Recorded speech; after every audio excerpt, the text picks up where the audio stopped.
today we're going to talk about using reciprocals to solve two-step equations. First of all, what is a reciprocal? A reciprocal, I'm going to write a definition on the board. I'm going to call it a flipped fraction. So, for example, the reciprocal of 3/4 is 4/3. Right? The reciprocal of 4/7 is, what is it? Of 4/7 is 7/4.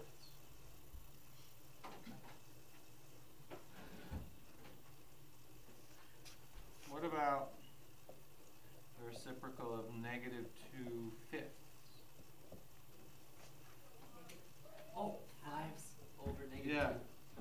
So we can write this a lot of ways. We could put the negative in front, -5/2. We could put the negative up here, -5/2. Or down here, it's all the same thing. These all mean the same thing. So what I want you to notice is the reciprocal of a negative fraction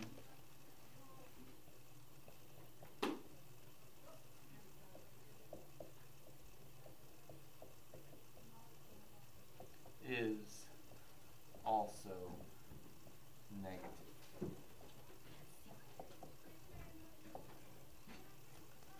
Okay? So the reciprocal of -7/2 is -2/7. So we're just flipping it around. We're not changing the sign. If the reciprocal, if what we start with is negative, then the reciprocal is negative. If we start with a positive, the reciprocal is also positive. Is that what our homework's going to be? Yeah, This is going to be part of your homework. Part of your homework. So now the question is, how do we actually use these to solve equations? I have a question. Like, is part of our homework just going to be finding these? Just practice doing that. Yep. Okay, so what if we had an equation like this? 2/3 x plus 1 equals 7. We can use a reciprocal to solve this because when we subtract 1 from both sides, we're left with a fraction as our coefficient on our variable. So 2/3 x equals 6.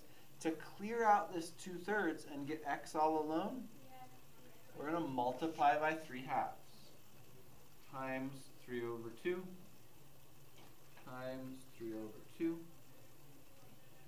Over here, these all cancel out, leaving us with just x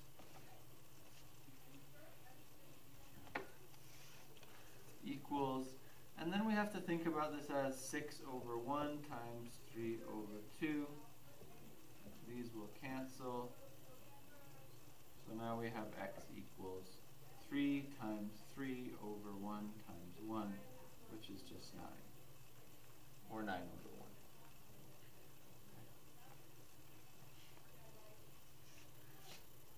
Here's another example. 4/5 y plus 3 equals 15. Oh, this is just like a little bit like the other one. Yeah, I just have been noticing that when we have these fractions out front, sometimes that's something that's tripping you guys up a little bit. So I just wanted to really clearly go over it. Okay. I think you can probably do this. I've already talked a little bit about it, but I haven't done a lecture specifically on this topic of reciprocals. So hopefully you'll have a little break tonight because I think this should be a little bit easier. Yep. Okay, so I'm going to subtract 3 from both sides. I have 4/5 y equals 12. Yeah, I'm going to multiply by 5/4 to cancel this off. Right? That's a 5. It's probably one of my worst 5s ever. So now we can put 12 over 1. Does anyone see any canceling that can happen? 12 and 4 would cancel. So y equals 15. This is getting a little easy. It feels easy, doesn't it? Feels easy. Like It was what hard happens trouble. with That's me- because you guys are smart. What happens with me, like, is first time I see it's like hard, but like when So I learn smart. it, it's so. I know, it's like, oh, it's not that hard. We're looking at the problem, we're like, oh my god. And then when you learn, oh yeah. Okay, let's try. So this one has a little bit more negative numbers, right? Let's solve this one with negative. So subtract 2. What is negative 6 minus 2? Negative 8. Negative 8. Yeah, that was awesome. You guys noticed they had the same sign. So you added them together and kept the negative. Very good. So now we have negative 2/7 w equals negative 8. No. What's my reciprocal? That's negative 7 over negative. Good. So it's times negative 7 over 2. These are going to all cancel off, leaving w. What is negative 8 times negative 7 over 2? Okay, cross out the 2, and then the 8 becomes a 4. So now I have negative 4 times negative 7, which is 4 times 28. I need 28. a Oh, no, negative 28. times a negative is a positive 28. Very good. So this is when they get a little bit trickier, is when we have some negatives in that, right? What if I had negative 1/3 k plus 5 equals 2. Subtract 5. Okay, subtract 5. And then that'll be negative 1/3, and then Okay. 8 equals Negative 3. Okay. And then now you Multiply multiply negative by 1, 2, 3, 1.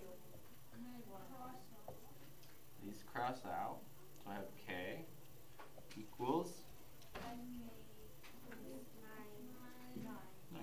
9. Negative 3 times negative 3. Okay. One more example. Man, you guys are like talking me through these faster than I can even think. All right, here we go. Negative 7/5 m minus 7 equals negative 2. You are 7 on both sides. Okay, add 7. Yeah, you are 7 and then negative 7 equals 5. 5. Very good. And then you multiply by Negative 5 over 7. Cross them out. Yeah, you can come out and then you cut that off and then n equals Negative, I mean, you put a 1 in 25. there. Yeah, good. So is it 25 though? No. No. It's 25 over 7, right? yeah, but is it 25 over 7 like that? What am I missing? The negative. The negative. So they're not always going to work out to a perfect number, right? It could. It's totally fine for you to get a fraction as your answer. Like last night there were 2. Yeah, and that's totally Yeah. fine. Now, what you want to make sure is that the fraction is reduced to lowest terms, right? So if I had 9/12, I would turn that into 3/4 by canceling out a 3, right? If I had 6/2, I would turn that into 3 by canceling out my 2. So anytime you have a factor in common, you want to cancel that out. So that you get the correct answer. Okay. Questions about this? No, can we do some more? Yeah, we're going to do some practice now.